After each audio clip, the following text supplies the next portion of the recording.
मेदिनि नन्दितमेदिनि विश्वविनोदिनि नन्दिनुते गिरिवरविन्द्यशिरोदिनि वासिनि विष्णुविलासिनि जिष्णुनुते भगवति हेशिति कण्ठकुटुम्बिनि भूरि कुटुम्बिनि भूरि कृते जय जय हे Mahishasuramardini रम्यकपर्दिनि शैलसुते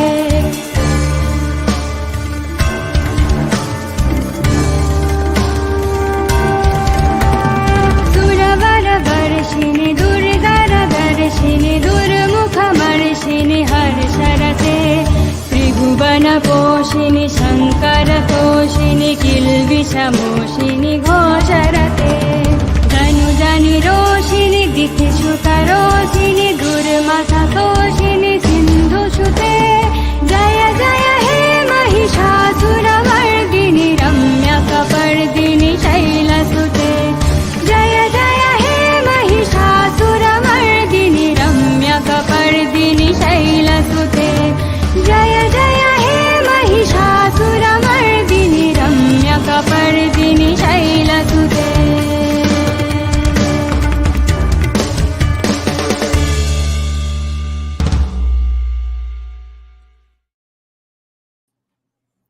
Hi guys, thank you for joining the live stream. I hope the audio is coming fine. Let me know if it isn't. So, we are in the middle of a fascinating discussion about what is Cit-Shakti, is it consciousness or not? And if we can at all call it consciousness, what are the things we must consider to come under the umbrella of consciousness? That's what we are discussing. So, this is a gigantic chapter from the book Shakti and Shakta by the great Sir John Woodroffe, written in 1927. So we are going to have to do it, I think, in 3 parts basically. Today is the second part of Cit-Shakti discussion. So we'll do a 1 paragraph, let's say, recap, okay? We'll start from where we ended, the last paragraph. So, according to Indian monism meaning Advaita,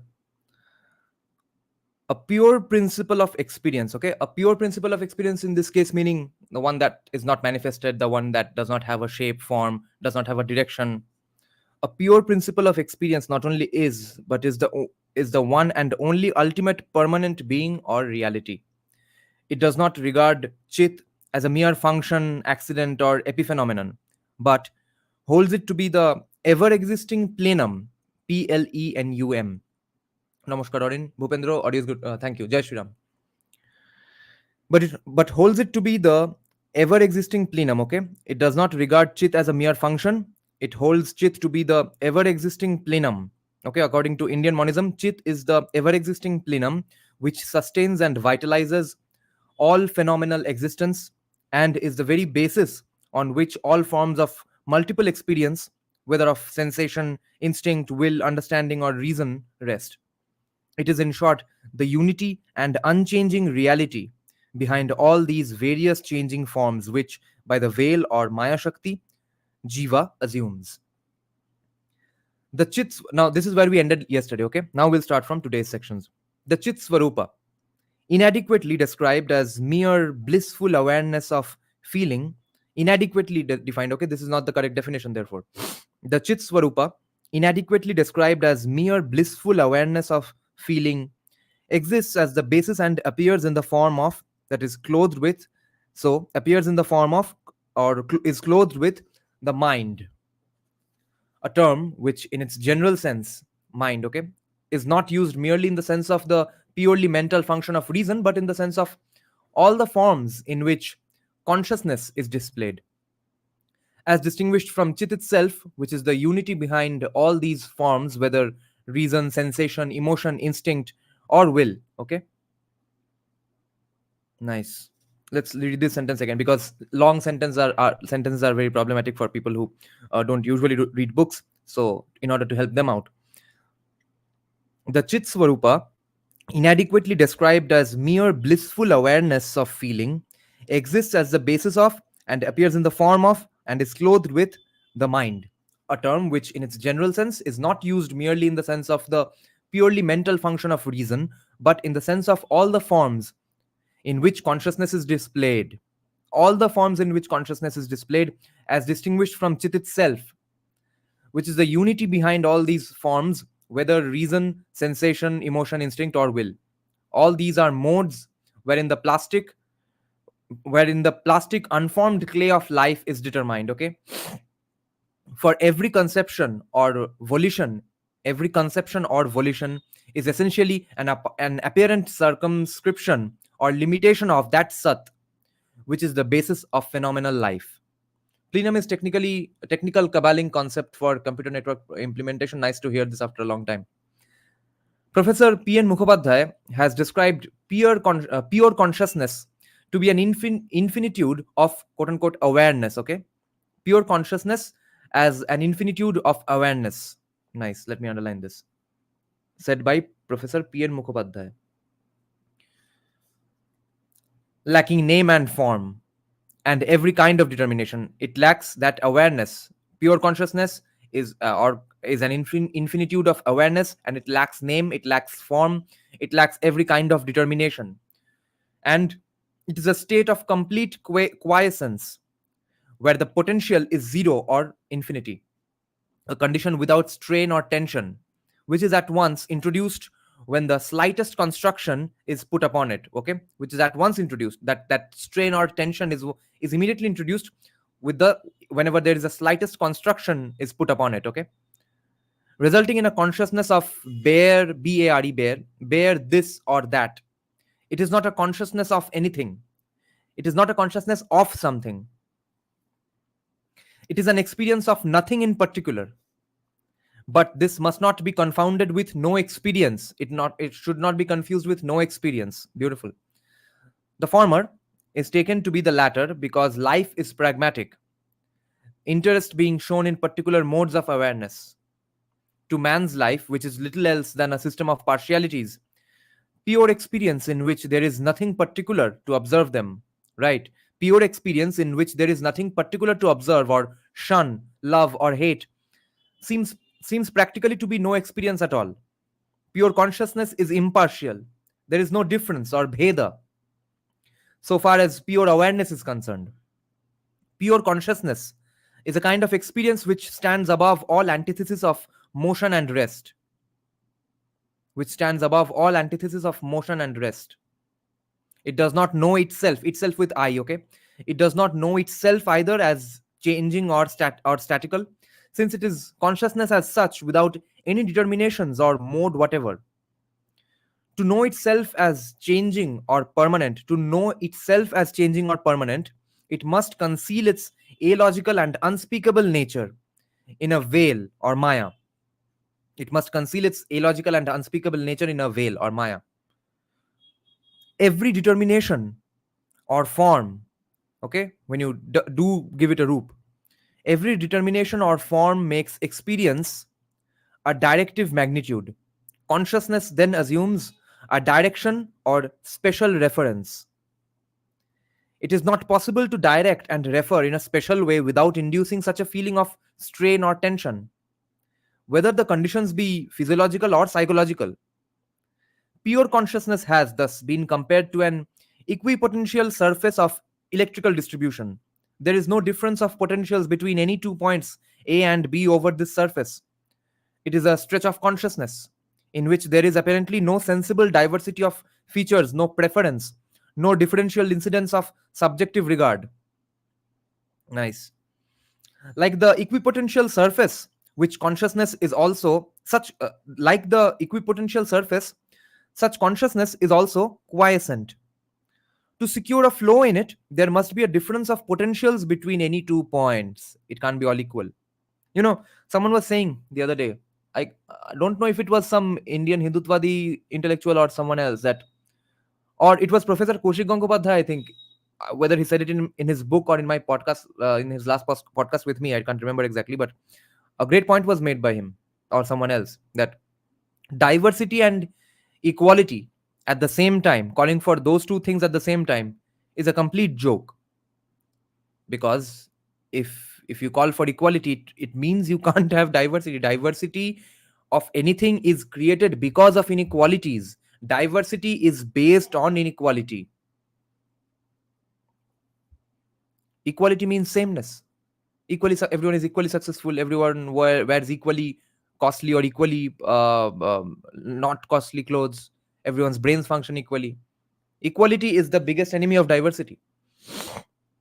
Can you tell more about the meaning of Turi, or the state beyond deep dreamless state in which the superconscious becomes overly active? No, I can't, but actually Orin can. If he is still watching, he can comment a little in the comment section and explain to you a little. Um, so, there is no difference of potentials between any 2 points A and B over this surface.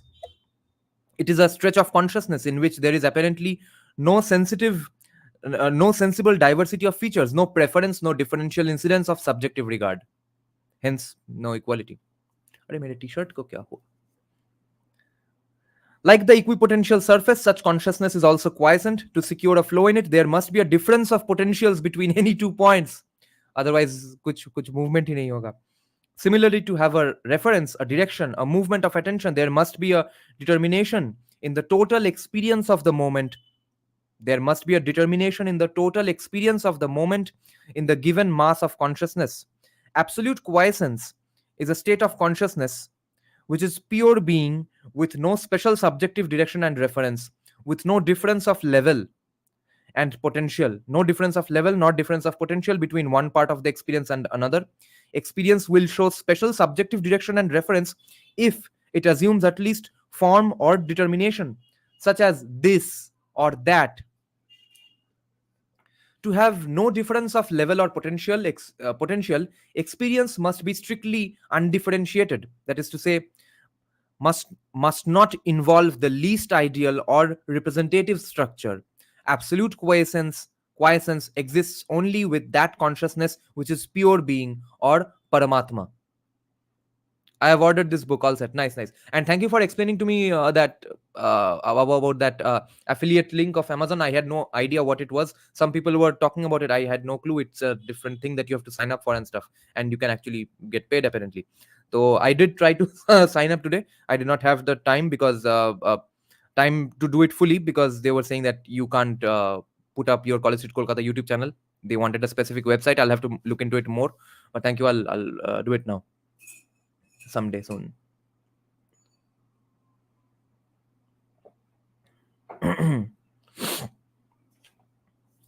With regard, however, to all descriptions of this state, it must be borne in mind that they only negatively correspond with their subject matter by the elimination of characteristics which are peculiar to the human consciousness and constitute the human consciousness. Okay, listen to this sentence once again. With regard, however, with regard to all descriptions of this state, it must be borne in mind that they only negatively correspond with their subject matter by the elimination of characteristics which are peculiar to the jiva and also constitute the human consciousness of the jiva and are therefore alien to the supreme consciousness. Nice. Very interesting distinction here. They are alien to supreme consciousness. They are only peculiar to the they are only peculiar to the jiva and constitute the human consciousness of the jiva. They give us no positive information as to the nature of pure chit, because this is only known in yoga by the removal of ignorance or avidya, under which all logical thinking and speaking is done. This quote unquote ignorance is nothing but a term for those limitations which make the creature what he is. It is a commonplace in Indian religion and philosophy that the Brahman, as it exists in itself, is beyond all thought and words, and is known only by the samadhi of yoga. As the Mahanirvana Tantra says in chapter 3, 3.5.6, etc., quote, the Brahman is known in two ways: from his manifestations, which are the object of sadhana, or as it is in itself in Samadhi Yoga. For as chapter 14, 5.135 says, Atma Jnana is the one means of liberation in which its nature is realized. It is perhaps in part at least because the merely negative in this case not meaning anything bad, negative in this case meaning the one that negates, the let's say the chah for negation. So the negative and imperfect character of such description is not sufficiently noted that pure consciousness, as the author cited points out, has in general awakened so that pure consciousness has in general awakened no serious interest in the practical West, though it has been the crown of glory for some of what have been said to be the stateliest forms of Eastern thought, which asserts itself to be in possession of an experimental method by which the condition of pure consciousness may be realized. The question is thus not one of mere speculation but of demonstration. This state again is believed by the East to be not a dull and dreary condition, a dry abstraction or reductio ad absurdum of all which imparts to our living its worth and significance. Not at all. Since it is the first principle in which, as power, all existence is potential, and from which it proceeds, it is reasonable, therefore, it is contended to assume that all which life possesses of real worth exists in the source of life itself. Life is only a mode of infinite supremacy. Life is only a mode of infinite supremacy. Supremacy here is said with capital S, okay? So not supremacy of any random thing, that's supremacy. Life is only a mode of infinite supremacy with beatitude, which is being and consciousness. Being with capital B, consciousness with capital C. Life is only a mode of infinite supremacy with beatitude, which is being and consciousness.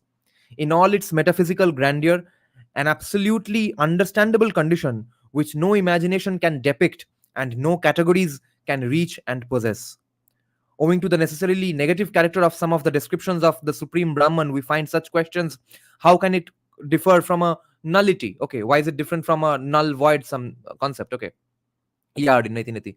Jashyam, I'm listening but not in a suitable place to comment. Okay. I can build a website for you, activate your affiliate account, do let me know. Yeah, let's see if there's no other way or not. So this how can it differ from a nullity? This question is from Dialogues on Hindu Philosophy, page 259 by Reverend K.M. Banerjee. Reverend K.M. Banerjee. How can it differ from a nullity? Dialogues on Hindu Philosophy, page 259 by Reverend K.M. Banerjee. And the statement of the English Orientalist Colonel Jacob, whose views are akin to those of others, that, quote, Nirvana is an unconscious and stone like existence, end quote. Such a misconception is the more extraordinary in that because it occurs in the work of an author who was engaged in the translation of a Vedantic treatise. तो जिसने वेदांतिक treatise translate किया है उसने ऐसे अजीब प्रश्न पूछ रखे हैं जिससे कि पता चलता है कि उसके दिमाग में कुछ घुसा ही नहीं है. Thank God for, therefore, Sir John Woodroffe. These and many similar statements seem to establish that it is possible to make a study of Vedanta and yet to misunderstand its primary concepts. It is true that the Brahman is unconscious in the sense that it with capital I, that it is not our consciousness, because if so, it would be Jiva and not Paramatma. But this is only to say that it has not our limitations. It is unlimited Chit. A stone represents its most veiled existence. In itself, self with capital S, in itself, it is all light and self-illuminating. Swaprakasha, Shoprakash in Bengali. In itself, it is all light and self-illuminating, Swaprakasha, as Shruti says in Kathopanishad 5 to 15, quote, all things shed luster by his luster. All things shine because he shines. All things depend on it, but it has not to depend on anything else for its manifestation. It is therefore better to say that with the Hamsopanishad and the Christian gospel, that it is the peace beyond all understanding. It has been dryly remarked that, quote, the idea that yoga means a dull state is due perhaps to the misunderstanding of Patanjali's definition of it, end quote. Man, however, ordinarily and by his nature, craves for modes and forms or bhaumananda. Man, however, ordinarily and by his nature, craves for modes and forms, also called bhaumananda, bhaumanando. And though all enjoyment comes from the pure supreme consciousness, okay, and though all enjoyment comes from the pure supreme consciousness, it is supposed that dualistic variety, so the opposite of Advaita, it is supposed that that dualistic variety and polarity are necessary for enjoyment. Okay, so not Dvaitavad here. Have you read Beyond Good and Evil? Oh, it's in my bag. Yeah, somebody gifted it to me a few days back. I haven't started it, the main sections. I am reading the small quotes which were like the Twitter posts of Nietzsche back in those days. I like his small quotes. So, man, however, ordinarily and by his nature craves for modes and forms, Bhaumananda, and though all enjoyment comes from the pure supreme consciousness, it is supposed that dualistic variety and polarity are necessary for enjoyment. What thus, in its plenitude, belongs to the sustaining spirit of all life is transferred to life alone. Okay? What in its plenitude belongs to the sustaining spirit of all life is transferred to life alone. All knowledge and existence are identified with variety, change, polarity. Brilliant. All knowledge and existence are identified with variety, change, and polarity, true diversity. While skimming over the checkered surface of the sea, we thus, it is said, we thus ignored the unfathomed depths which are in response and which nothing stirs, wherein the supreme peace or Shanta and bliss, Paramananda, wherein is the supreme peace and bliss. So listen to this sentence once again without the translations. Um, while skimming over the checkered surface of the sea, it is said, we thus ignored the unfathomed depths which are in response and which nothing stirs, wherein is the Shanta and Paramananda. The Brihadaranyaka Upanishad says, quote, other beings live on a fraction of this great bliss, end quote. The bliss of Shiva and Shakti are one, for they are inseparate. Hence, she is called in Trishati 2.32 Eka Bhoga, because Eka is equal to Ishvara and Bhoga is Swarupananda. So, Eka Bhoga. Baapre. So, the bliss of Shiva and Shakti are one. Nyaya and Samkhya say that the chief end of man is the absolute cessation of pain, but Vedantins, going beyond this negative definition, say that all pain having surceased on unity with the Supreme, the chief end is that positive bliss which is of its essence. The Devi Kalyani, the mother of all, is herself bliss. That is all bliss from earthly bliss, that is Bhaumananda. So all bliss from Bhaumananda to Brahmananda, to Brahman bliss. Nice. So the Devi Kalyani, the mother of all, is herself bliss. That is all bliss from Bhaumananda to Brahmananda is Devi Kalyani.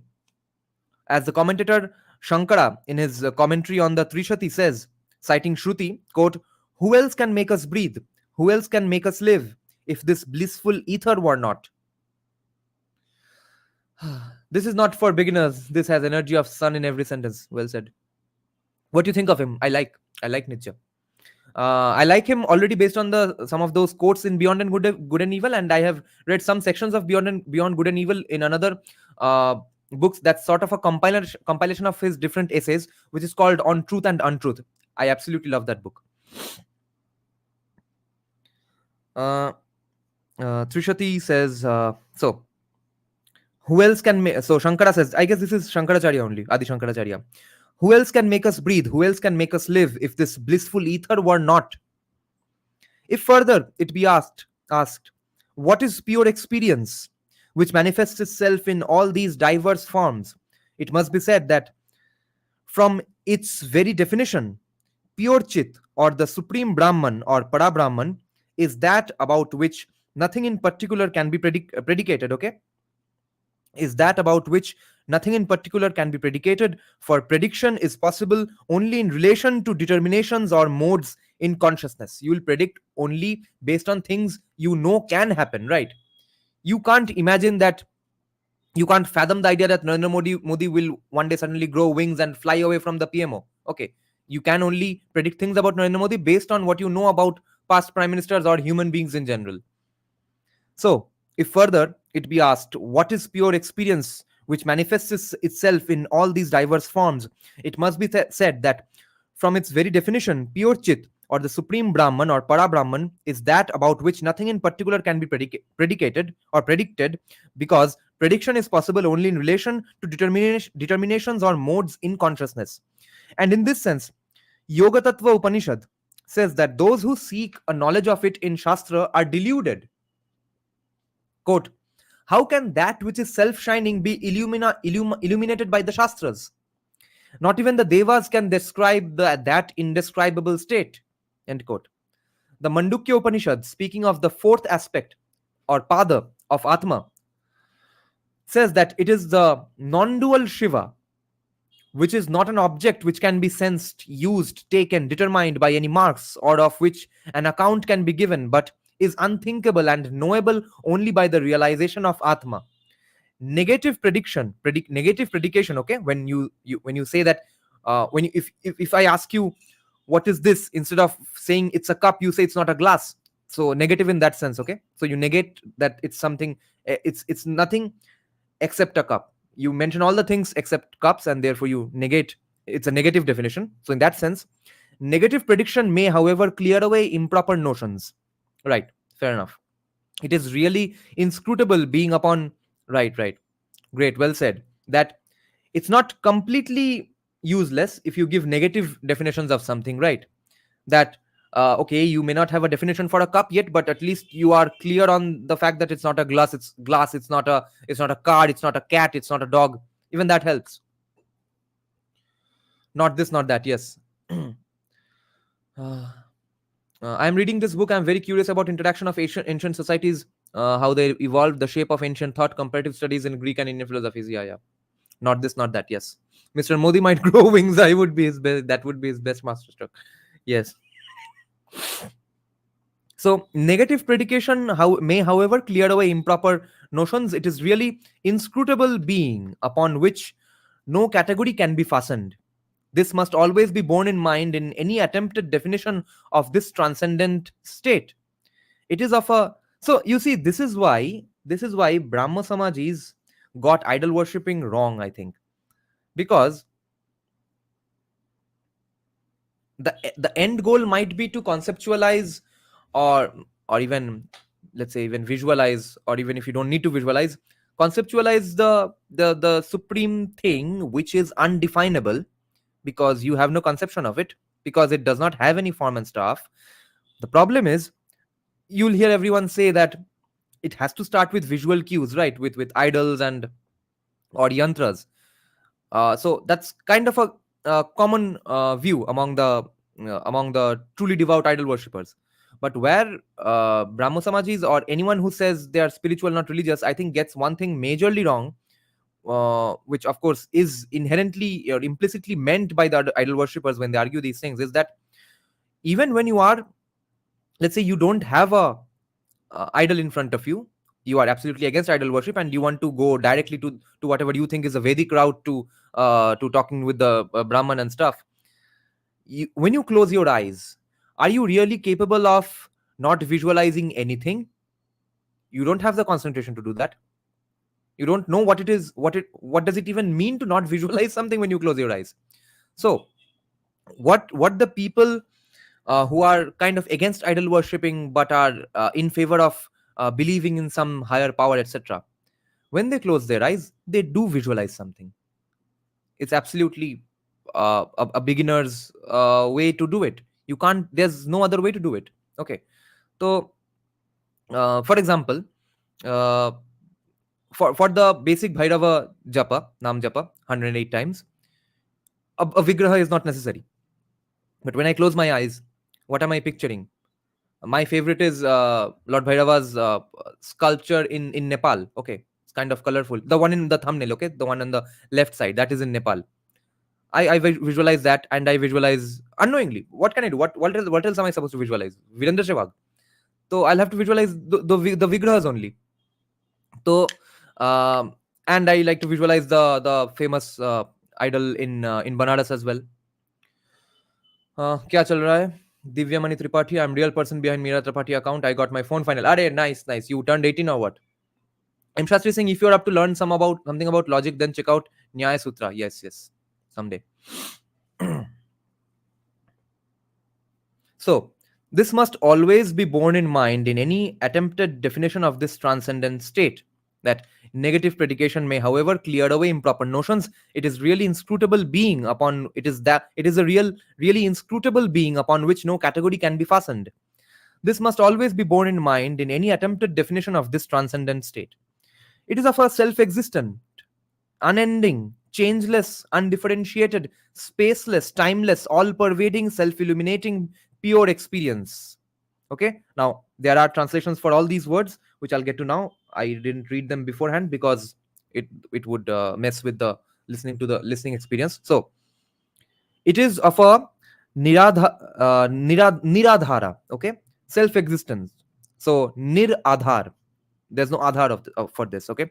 It is of a self-existent niradhara, nitya, unending, changeless, avikari, undifferentiated, abhinna, spaceless, purna, timeless, shashvata, all pervading, sarvatravastha. I've never heard this word. Shorbotrabos. I wonder what's the Bengali pronunciation for this. Sarvatravastha, self-illuminating, Swayam Jyoti, pure Shuddha experience. As the Kularnava Tantra says, quote, Shiva is the impartite supreme Brahman, the all-knowing creator of all. And Shiva is somehow supposed to be a non-Hindu Dalit god, Dravidian god. As the Kularnava Tantra says, Shiva is the impartite supreme Brahman, the all-knowing creator of all. End quote. He is the stainless one with capital O, and the Lord of all. He is one without a second, Advaya. In Bengali, we would call it Aditya. He is light itself. He changes not, and is without beginning or end. He is without attribute and above the highest. How are you going to conceptualize or visualize someone without any attribute and above the highest, without starting with visual cues, without practicing that kind of focus and concentration? Someday you will be able to. Will you ever cover Beyond Good and Evil? Yes, that's a nice idea. I think I should. Okay, you identify as real self. Lol. Dharmic thought is the most easy philosophy to misunderstand. Even Bharatiya people misunderstand it. Yes, it's a language issue. Next month, 18. Nice. Birthday party.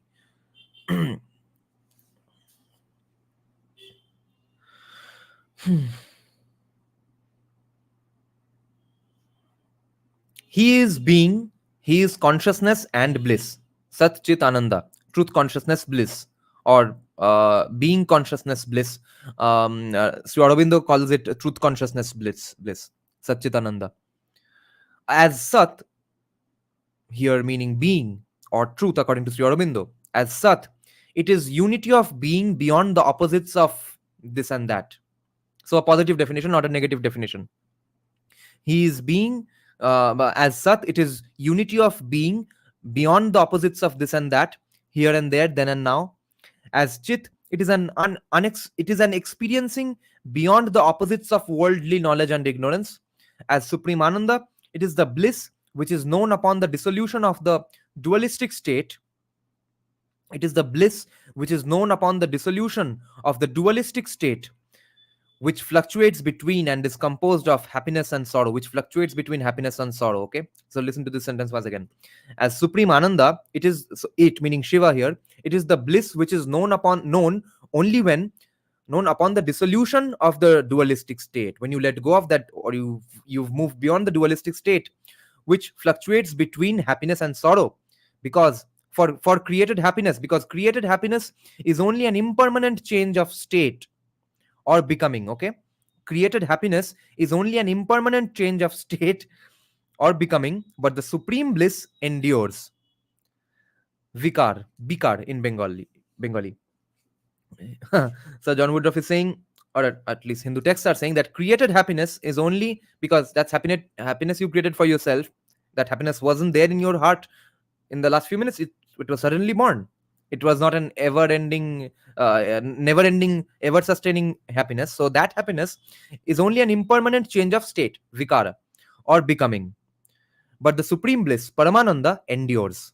Bliss is the very nature, or swarupa. Bliss is the very swarupa of this supreme consciousness, and not as with the creature. It is not a mere changing attribute of some form of becoming. Supreme being or Sat is a unity without parts, Nishkala. Supreme feeling consciousness, Chit, is immediacy of experience. In the Jiva, consciousness of self is set over against the not self. for logical thought, because logical thought establishes a polarity of subject. Thus, the undifferentiated supreme consciousness transcends, and the supreme bliss, the Paramananda, is beyond the changing feelings of happiness and sorrow.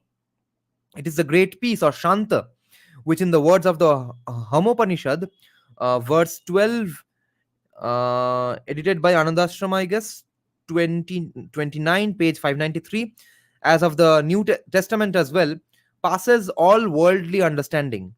Sachidananda, or pure being, persists in all the states of becoming. Sachidananda, or pure being, persists in all states of becoming, which are its manifestation as Shakti. It may be compared to a continuous, partless, undifferentiated unity, universally pervading the manifested world like ether or space, as opposed to the limited, discontinuous, discrete character of the forms of matter, which are the products of its power or Shakti. It is a state of quiescence, free of all motion, nispanda, nishpando in Bengali, all motion, nispanda, and of that vibration, spandana, spandon, that vibration which operating as the primordial energy, which I guess is said to be said to emanate from the damru of Shiva, and of that vibration, spandana, which operating as the primordial energy evolves the phenomenal world of names and forms, because these are all phenomena we see in front of us. This is the phenomenal world. So this is not phenomenal in the sense that it's a compliment that wow, that's phenomenal batting. No, this is not that. It's the literal meaning of the literal translation application of the word phenomenal, stemming from phenomenons. So it is a state of quiescence, free of all motion. It is nispanda, and of that vibration, spandan, which operating as the primordial energy evolves the phenomenal world of names and forms.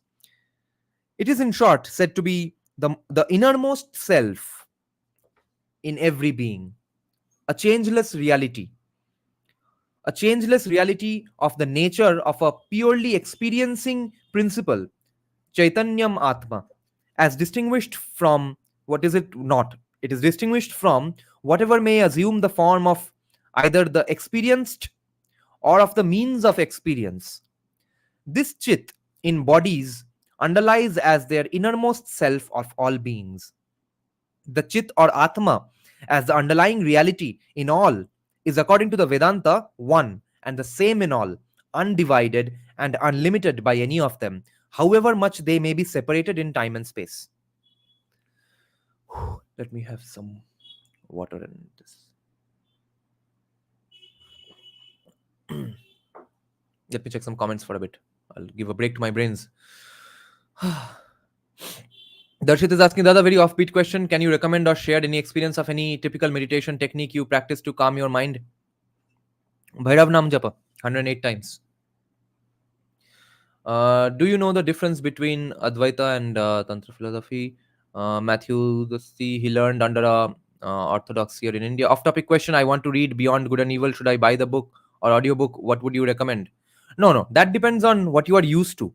If you are used to reading books, then actually physical copy might be great, because since Nija's writing is incredible and it's insanely dense, so every 2-3 sentences, every 4-5 sentences, you'll probably have to pause and think for a while. Okay, think for maybe 1 or 2 days. It will go on triggering beautiful or interesting thoughts in your mind. So if it's an audiobook, you might think of it, because even now, how old is the concept of audiobooks? I guess at best 5 years, right? So since we still look upon anything audio as if it's a song, you might not pause in that space immediately and start thinking about it, but you will if it's a book, because your thoughts will distract you because of what you read. But if it's an audiobook, you will go on listening to it, and instead of contemplating on it. But if you are absolutely not up to reading, because some people have the physical problem which can be trained towards betterment, that if your eyeballs don't remain on the sentences, if you have that kind of problem which happens from not reading too many books, then of course audiobooks would be great, but I would suggest that you gain that skill set. There is a wannabe atheist friend uses the word Advaita apologist. For some people, he is a crap leftist, otherwise who always loses debate. Beyond good and evil is little tough to understand. हाँ, तो हम explain करते करते पढ़ेंगे. बहुत dense है उनका भाषा. वो मतलब ऑन ट्रूथ एंड अनट्रूथ भी में भी कुछ सेक्शंस मैंने पढ़ा था बियॉन्ड गुड एंड इवल का, बहुत ही dense, but it's always very fruitful. Advaita is a philosophy, it is a siddhanta. Tantra is a parampara. Yes. Okay, let's continue.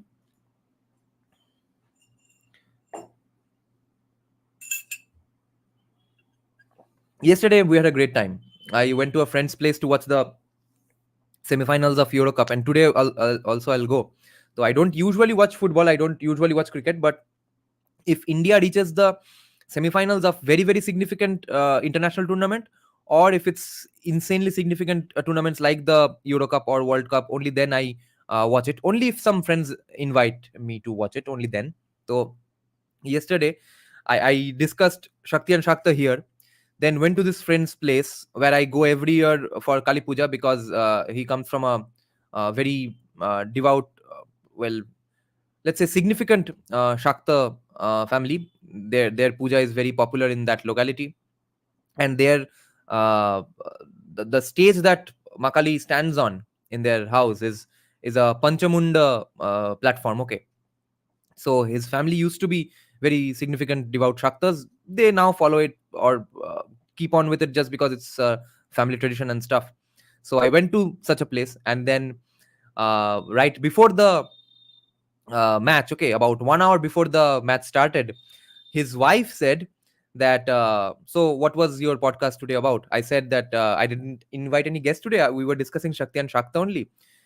So she said that, uh, okay, what is it about? Explain to me. And I said, I can't.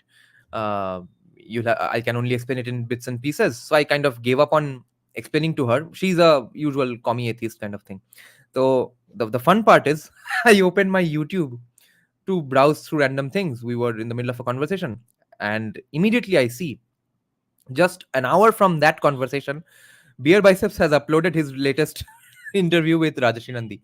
So it was a great experience having dinner, watching Rajesh Nandi's podcast. We watched about 1 hour of it, all the three of us while having dinner, and then after that Euro Cup.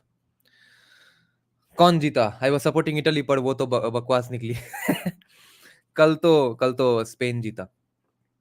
But Dada Bhairav Nam Jap should be supervised under a guru, right? No. Nam Jap can be done by anyone. The more advanced upasanas of Bhairav Baba must be done under a supervised under a guru. Okay. So let's start. Let's resume.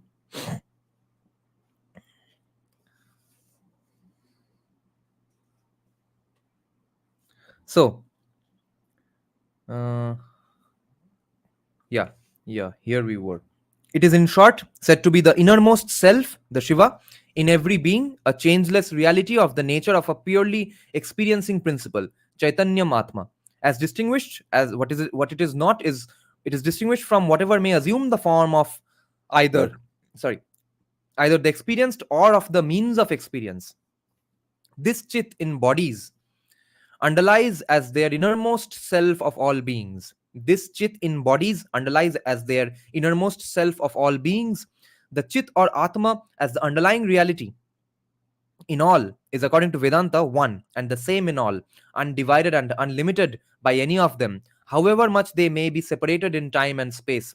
It is not only all pervading but all transcending. It has thus a twofold aspect: an immanent aspect as Shakti, power, in which it pervades the universes, Saguna Brahman, and a transcendental aspect. Okay. Now, for those who are fence sitters or curious atheists listening to these things, because people who are not atheists already know what I'm talking about, this is an invitation to them to take an interest in Shakti, or Hindu, ancient Hindu philosophy book thoughts themselves, even let's say specifically Tantra Shakti. Think of it as your alter, your consciousness, your mind, and think of all these things in terms of going on inside your mind, okay, then you'll see how much these things make sense and how fascinating and beautiful these things are. uh, Commies can be cultural Hindus if they love pandal. Is it safe to come to Kolkata? Watching TV, I feel afraid to visit Kolkata. Kokhon ke keliye debe? I have not been to the city for decades. No. So far, if you comply, and if you remember that it's a Sharia compliant state, and if you stay just inside Kolkata, then you'll probably be safe. And just don't piss anyone off. Just see, think of the movies like American Gangster, Denzel Washington. Okay, the Bronx, Brooklyn that was described, okay, in American Gangster. Or think of Satya Vastav, 90s Mumbai. That's Kolkata today. People survived in those times as well, like, right? So watch those movies and learn how they survived. That's how you can survive Kolkata today. M. Shastri Singh Dada, forget Nietzsche. He is useless for our current context. Instead, get the free PDF of Free Will, Agency, and Selfhood in Indian Philosophy by Matthew Dusty. It is a mind blasting book. I see. No, first let me get through Nietzsche, because so far what I've read from Nietzsche, that has fascinated me. What is your view on chakras, Reiki, Sekhmet? I've never heard the word Sekhmet. Reiki, I know one person did, and she used to do on many people, and by the description, it seemed to be a very potent placebo. Chakras, I can't have an opinion yet, because it makes it sense. I'm inclined to believe that all those practices, okay, the different practices mentioned for awakening this chakra, that chakra, the way those practices are designed, the amount of concentration and discipline you need, okay, they in fact can awaken any chakra if at all they exist. But also, all these have atheist explanations themselves, because awakening a particular chakra claims of some benefits in your personal life, right? But if you gain that kind of concentration and discipline by doing those practices, you are bound to get those benefits anyway, whether you believe in the existence of the chakra or not. Tell me, one atheist friend of mine told me that Vishnu and Shiva are not Aryan gods, only Indra is supreme in Rig Veda. ये फालतू का debate, मैं उसमें घुसता नहीं हूँ. Okay. So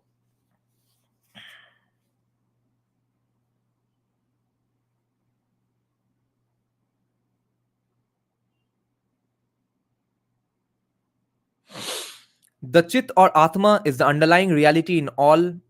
The Chit or Atma as the underlying reality in all is, according to Vedanta, one and the same in all, undivided and unlimited by any of them, however much they may be separated in time and space. It is not only all pervading but all transcending. It has thus a twofold aspect. Two aspects to this. Two aspects to Chit or Atma. An immanent aspect as Shakti or power, in which it pervades the universe, Saguna Brahman, and a transcendental aspect in which it exists beyond all its worldly manifestations, okay, Nirguna Brahman. Chit, as it is in itself, is spaceless and timeless, extending beyond all limitations. Okay, Chit, as it is in itself, is spaceless and timeless, extending beyond all limitations of time and space and all other categories of existence. We live in the infinite. All limits exist in Chit. But these limits are also another aspect of it, that is Shakti. It is a boundless, tranquil ocean on the surface of which countless varied modes like waves are rising, tossing, and sinking.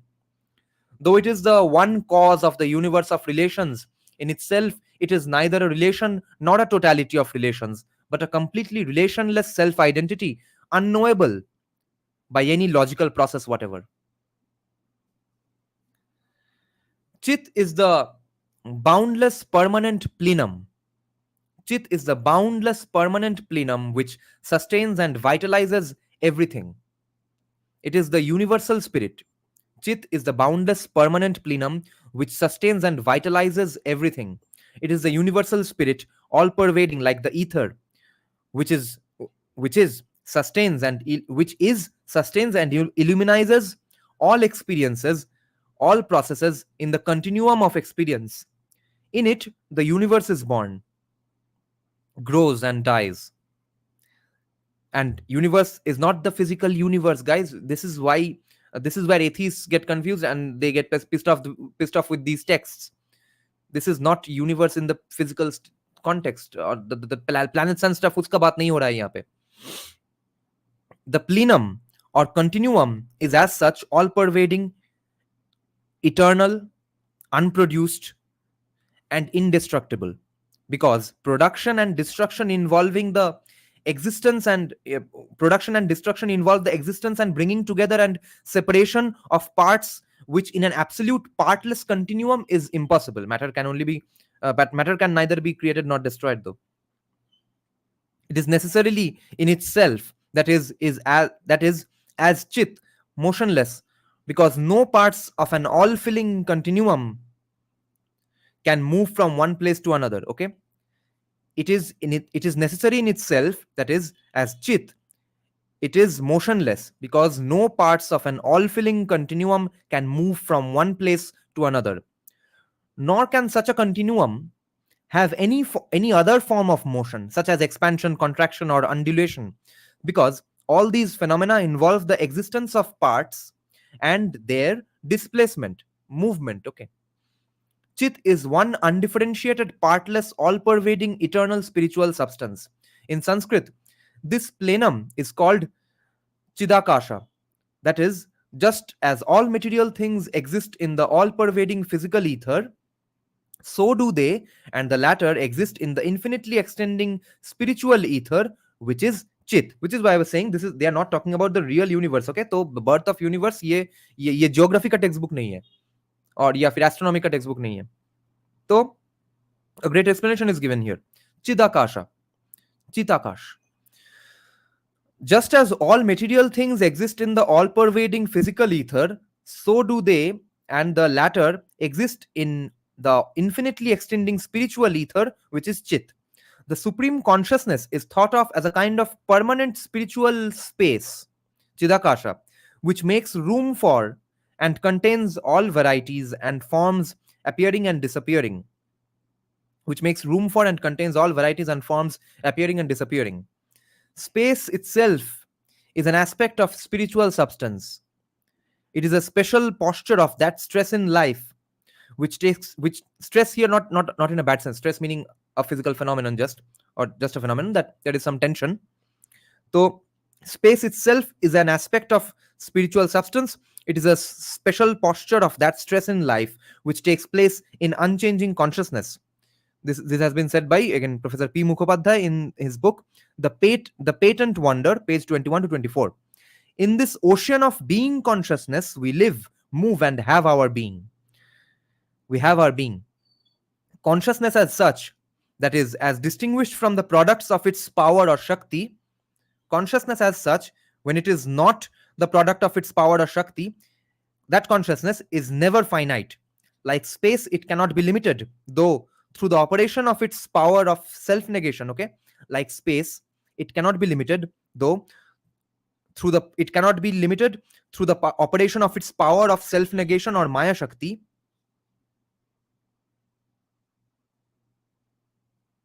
Yeah, like space, it cannot be limited, though through the operation of its power of self-negation or Maya Shakti, it may appear as determined. Okay, right.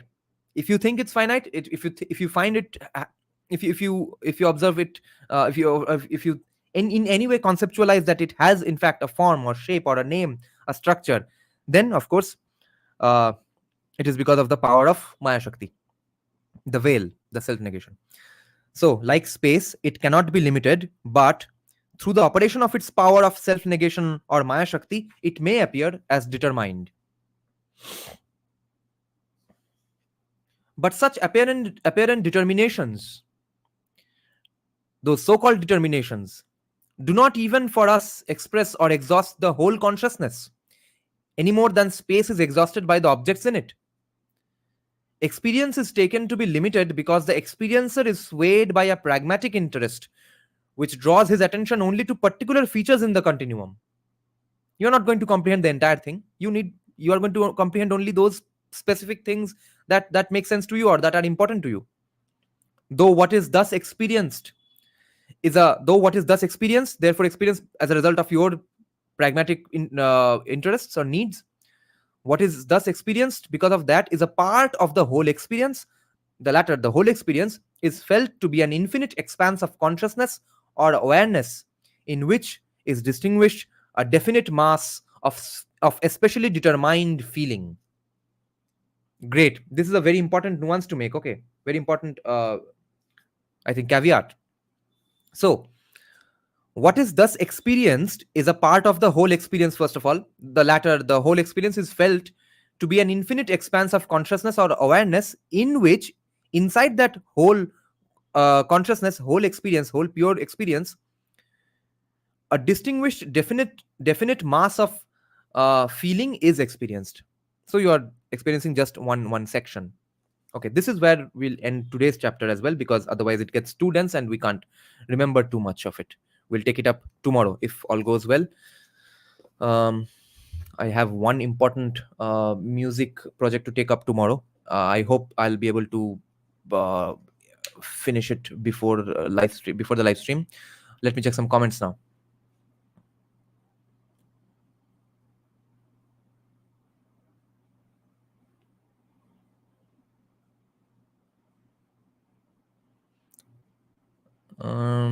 Dada, what do you think about starting a website forum where things can be shared? I have not thought about it. Can you help on creating a reading list on Indic philosophy? Okay. Bhupendra Bhai, are you a software engineer? I'm going to study CSE in Shiv Nadar University.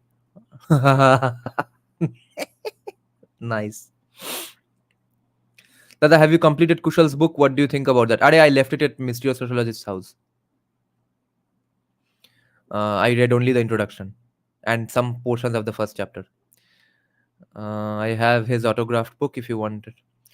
Okay, thanks, Bhupendra. Okay, then. A blank comment from Bhupendra. Okay, then. Thanks for joining, guys. We'll take it up from tomorrow. We'll take it up tomorrow from this place only. I'm already very engrossed in whatever I read here. Thanks for joining, guys. Good night. Bye-bye.